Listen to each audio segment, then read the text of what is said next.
I think we just made it past 12. All right, new week. We'll recap a little bit about the win this weekend.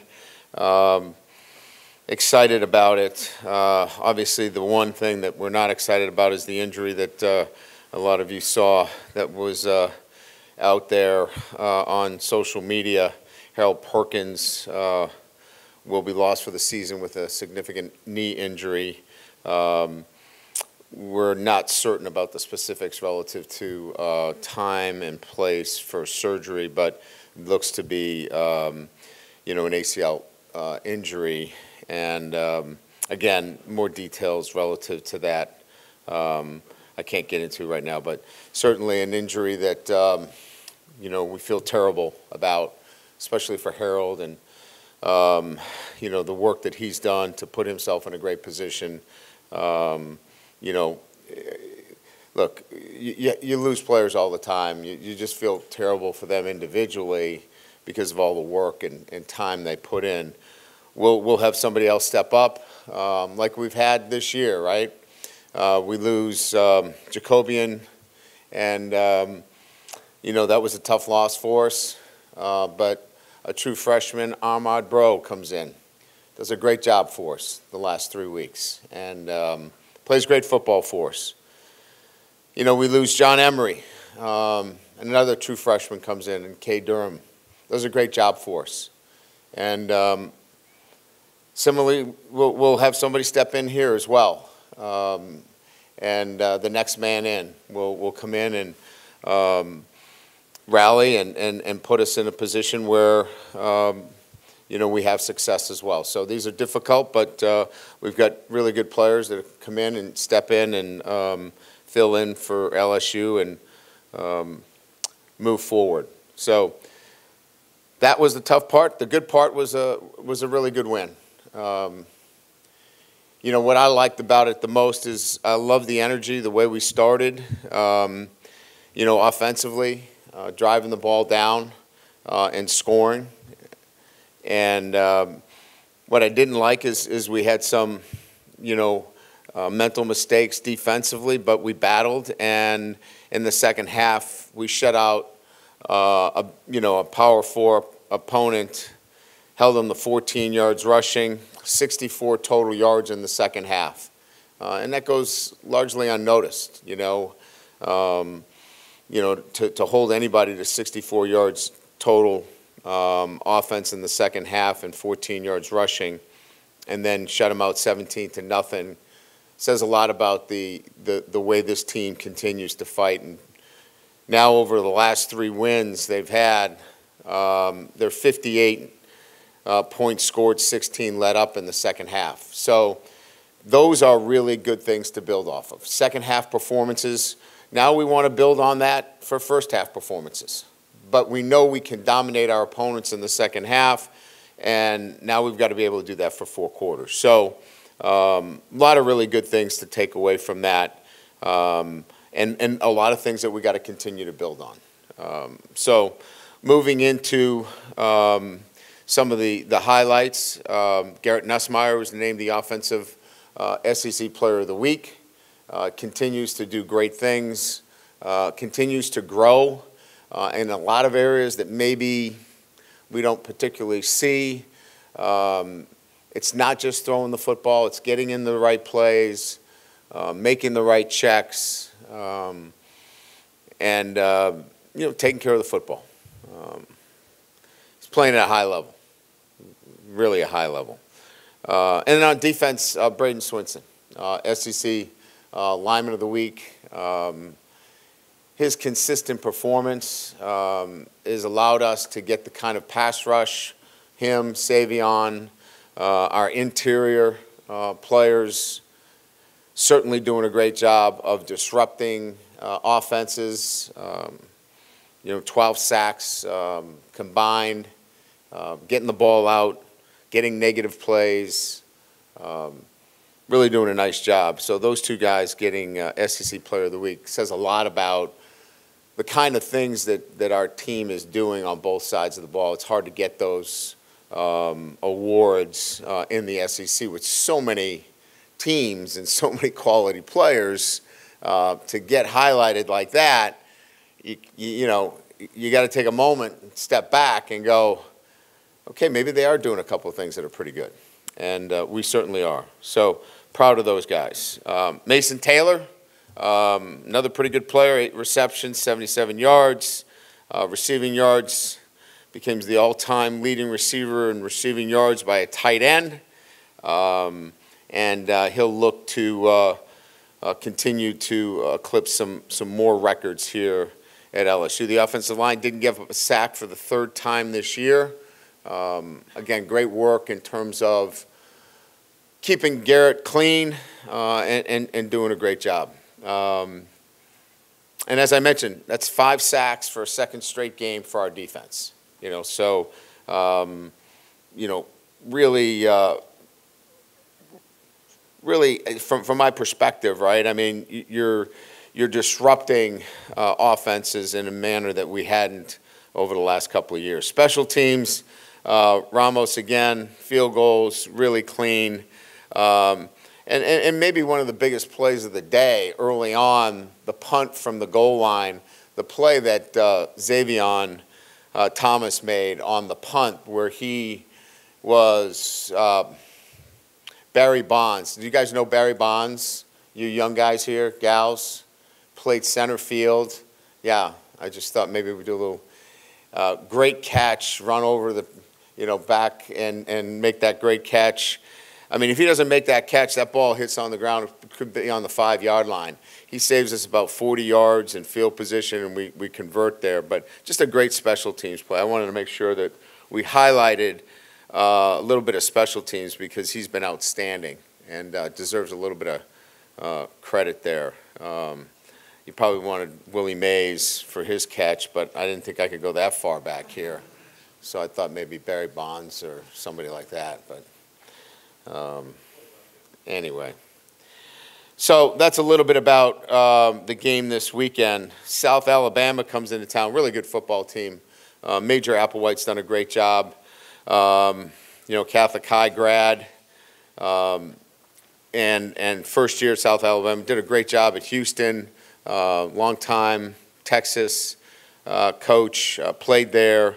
Had a great road win against Appalachian State this past week. Really, you know, tore them apart 48-14. They rushed for 320 yards against a very proud program in Appalachian State at App State. So, you know, they've got 28 FBS transfer portal players on the roster, 9 of them from SEC schools. This is a team that has some really good football players, led by their quarterback, Gio Lopez, and their running back, Fluff Bothwell. These are 2 outstanding freshman players that you have to keep an eye on. Pritchett, the wide receiver, is very, very gifted and skilled, and an aggressive defense. They can pass rush, really good backers. So this will be a great challenge for us. A team that's coming in with nothing to lose, but certainly a team that is very capable in a lot of areas. Very athletic, outstanding in terms of their schemes, well coached. And again, we'll have to play really good football against South Alabama.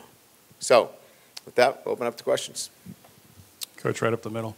You talked a little bit about it after the game. Could you expand more on the job that Coach Peoples is doing with the diversity of the players that he's coaching, and also your interior defensive linemen, Suggs, you know, McKinley, both had sacks this week. How important will it be as you guys try to figure out this linebacker role going forward?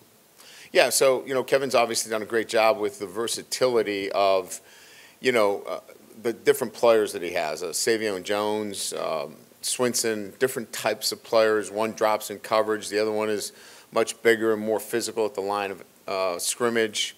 But they also have to rush the passer. They also have to be able to, you know, be great run defenders. Some of the plays that Swinson made in terms of hustle plays, just getting him to play at a higher level coming into to this year.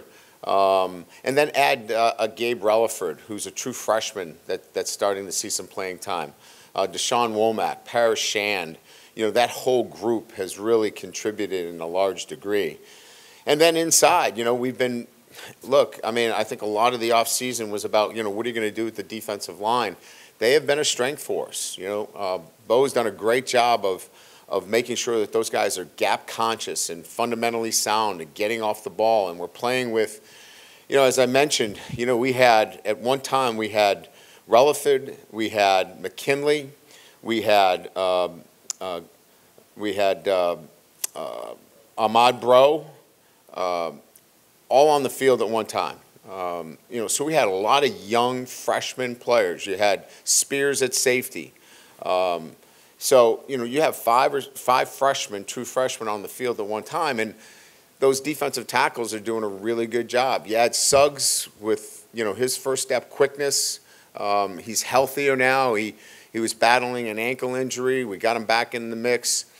Now now you've got some versatility. You've got some big bodies that can stop the run. You've got some guys now that can add some pass rush.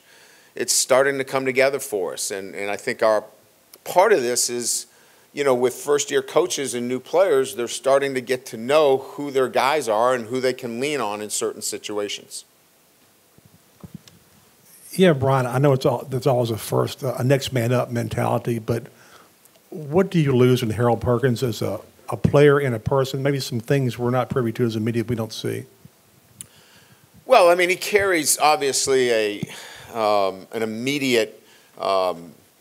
You got to pay attention to him, right? So from an offensive standpoint, you got to know where he is, so you're game playing against a guy that can wreck your day. So you lose that piece right away. But I think our players clearly understand in this game that you're going to get injuries, and so we're not going to lose our identity or fall apart because of it. But you feel bad for the individual more than anything else. But I think from the other side, I think people would see it as well. They lost a huge piece of their defense, and he is a great player, but there's 10 other players that make that thing happen. And I think it really helps now that our guys understand all 11 have to work harder and have to work together to be the kind of defense we want to be. Just a follow-up on Harold. Can you speak to the personnel, like who may shift, what you may do to replace Harold and his reps? Well, if we want to play with three linebackers on the field, the first guy that would move out there would be Whit Weeks. He would play that Sam linebacker position. Greg would move to the Mike linebacker, and West Weeks would move to the Mike linebacker, and Greg Penn would play the Will. So if we wanted to be in Buffalo, we feel like we're still in a really good position. We would probably activate Xavier Atkins as the next Will in that kind of situation. So that's where we would be if we wanted to stay in the configuration that we were currently in last weekend. We would probably look at also going back into a star position with Major Burns playing the star, backed up by Kylan Jackson. That would be the other kind of look that we would have. So we have the versatility to be in either one of those defensive structures. When you see the disruptive plays, y'all made disruptive plays are up, and I would think your turnovers are causing it, and then you give up a big play or something like that. Are you able to have patience with it and say, okay, those things are still happening on occasion, especially in the first half. As you said, the second half was better, but are you seeing the progress that you want to see overall? Yeah, so I think you have to look at what are the big plays, right? The ones that you don't accept at any level are the big play runs, right, where you don't have structure to your defense and you don't have the levels. The runs that we saw against South Carolina, we eliminated those. They were not part of what happened on Saturday. These were mental mistakes. We didn't cover a back coming out of the backfield. We didn't come out of a blitz pattern when we should have been coming out of a blitz pattern and not recognizing, what that was. We got beat on a fabulous throw down the sideline on a back shoulder, I can live with those. Those are competitive plays down the field when you're in man-to-man coverage. Maybe the ones that we'd like to be better on are, the in-breaking routes in man coverage. Let's take away the inside, right? Let's take away the inside. Force the ball outside. Those are the things with some younger players that we've got to just be better at. And those are the areas that we believe that when you walk away at the end of the day, those are correctable, right? The big play runs for 60 and 70 yards, they can't happen. Those are unacceptable. Those were corrected. They can't happen moving forward. There's going to be those occasional plays down the field. We eliminated them in the second half. I think we're on the right path relative to what we want to see defensively. Now let's do our job and eliminate some of the mental mistakes that we saw in the first half.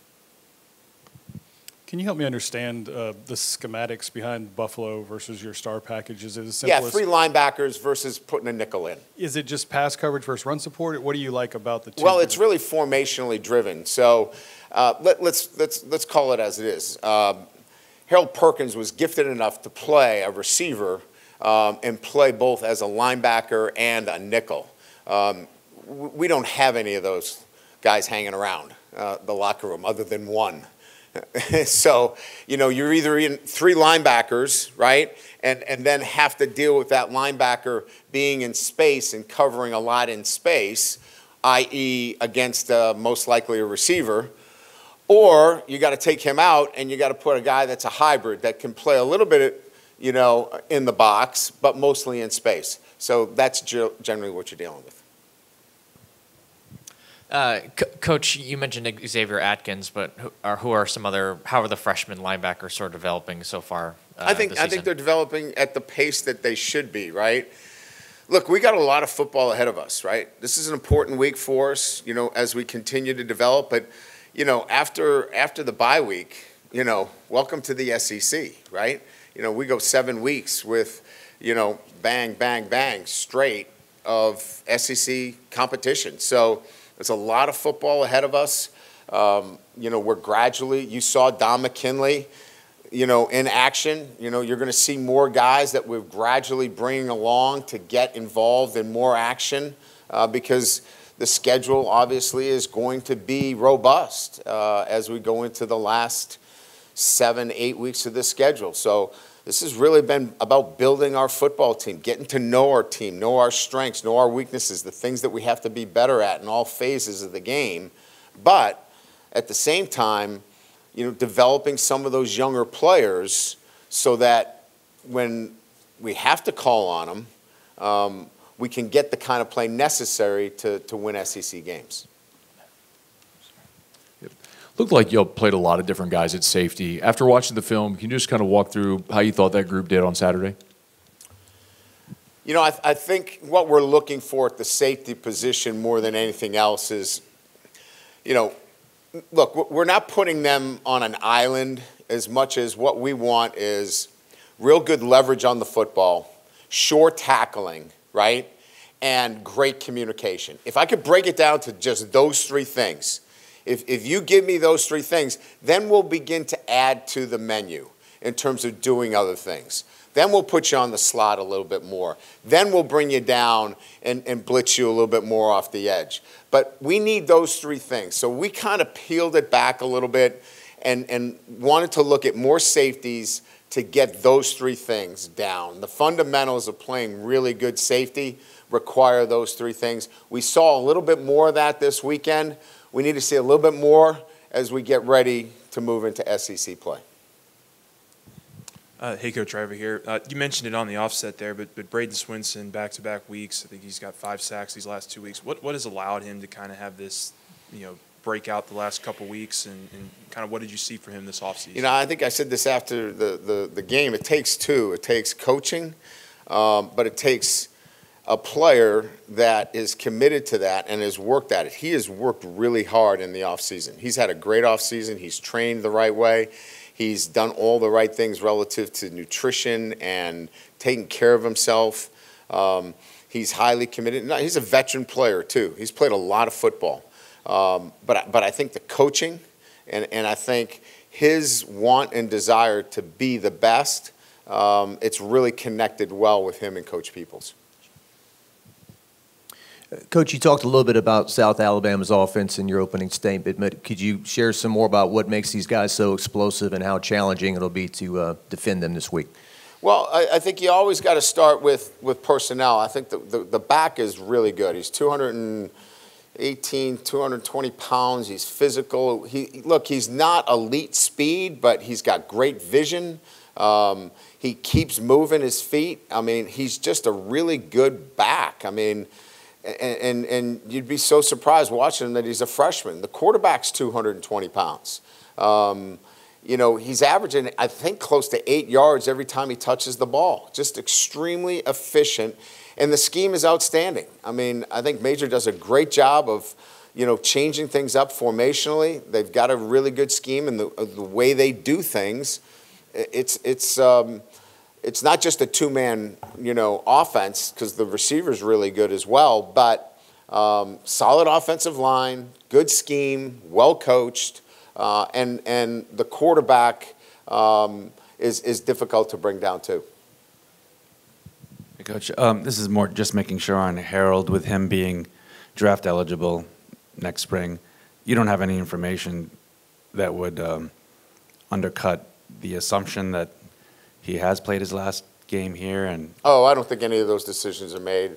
Way too soon for him to, or his family, to have made any kind of declaration whether this is his last game or not. I think they're just trying to get a hold of the surgery and the rehab associated with it. He'll take all that into consideration, and then when it's time to make a decision, he'll make a decision. Certainly he has plenty of time before he has to make that decision.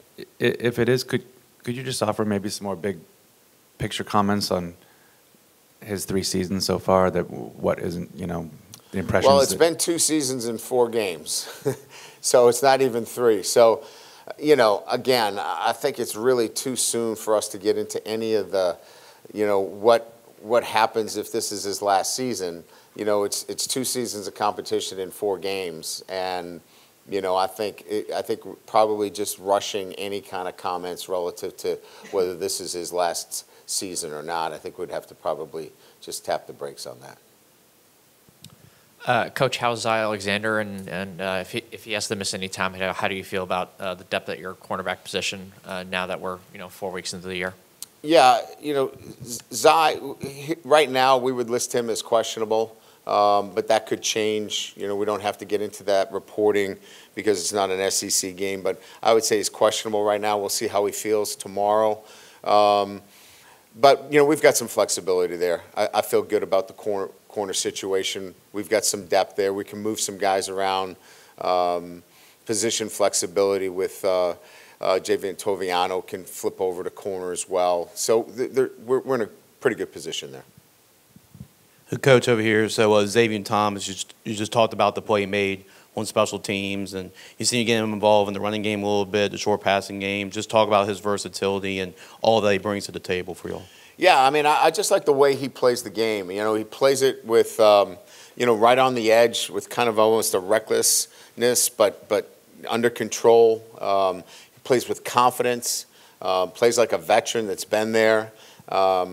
And look, you love that because you want to go out and, especially on special teams, you want to go out and make blocks for him. You want to go out there and give him a chance to make a play for you. I think he's the best in the country. So why wouldn't you want to be on that team? But I think it's the same way on offense, and he's carrying that, to what he does in running routes and running the football. We missed the block on that counter. If we just kick out the end, that thing's gone for a touchdown. We just miss a block there. So, I like what he's doing. The versatility, as you mentioned, is what he brings. Hey, Brian, 2 questions for you. I'm curious if you've ever matched up with Major Applewhite in any games in the past. What do you kind of remember about those if you have, and maybe how some of his schematics or thought processes have changed? And then 2, how are you guys able to, I guess, somewhat accurately replicate what defenses are giving you guys in practice for Garrett to be able to go out and play the way he's been playing? I have not, but I know Major Applewhite. We got a chance to spend a good amount of time together in off seasons in the past, clinicking and getting to know him, and got to know him since I've gotten to LSU with his contacts and relationships here in Baton Rouge. I have a lot of respect for him and what he's accomplished in his career.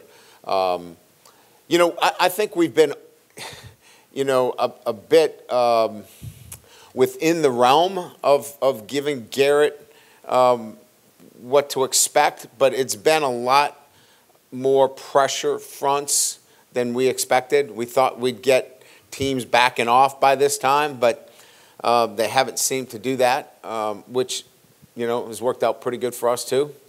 He's thrown the ball effectively. So, you know, again, I think from our perspective, you know, it's even changed our thought process a little bit in terms of, you know, preparation, is that, you know, we have to even take another segment of practice and just have our run game focused on, you know, more pressures. Because if teams are going to continue to do that, you know, we have to look at, you know, what that run game looks like with even more hats. You got Kyle Parker in the end zone. Yeah. What does that mean for a young player to score his first touchdown and his confidence moving forward? Huge, huge. I mean, I've always said, you know, how do you get these players confidence? They got to go make plays. Confidence comes with making plays. I mean, you could talk about confidence all the time, but he needed to go and make a play. And he made the play, and that was one of the worst dances that I've ever seen in an end zone. He looked like me dancing. So we're going to work on that next. But it was so good for him. He's worked so hard. He had the injury, kind of set him back. He had a great camp. And I thought he was poised to really break out. And then he had the elbow injury that kind of set him back. So I was really happy for him to get that catch. And I think that's going to really help him moving forward.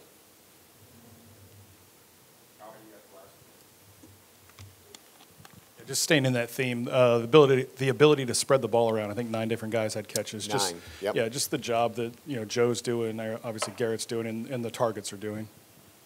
Yeah, I think it's the nature of the offensive structure in terms of what we've done and how we've done it. I think, you know, Joe and Cortez has a large hand in the passing game in terms of making sure that, look, if you're just focusing in on one guy, it's, you know, last year we had, you know, obviously an alpha, and, you know, we had BT as well. This year, it can go to anybody. And now you add the tight end into the mix as your leading receiver right now.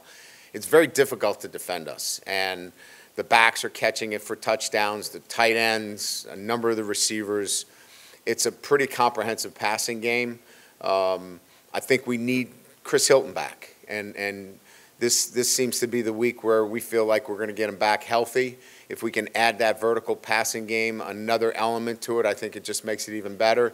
And that's what this has been about. This has been about, you know, getting all the pieces in place, working out some of the issues that we needed to get better at, doing our job consistently, play in and play out, getting to know the personnel, the strengths and the weaknesses. We've had to get through some injuries.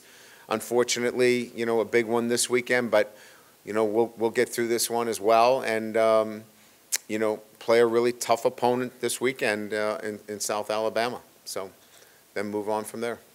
Good? All right, thank you.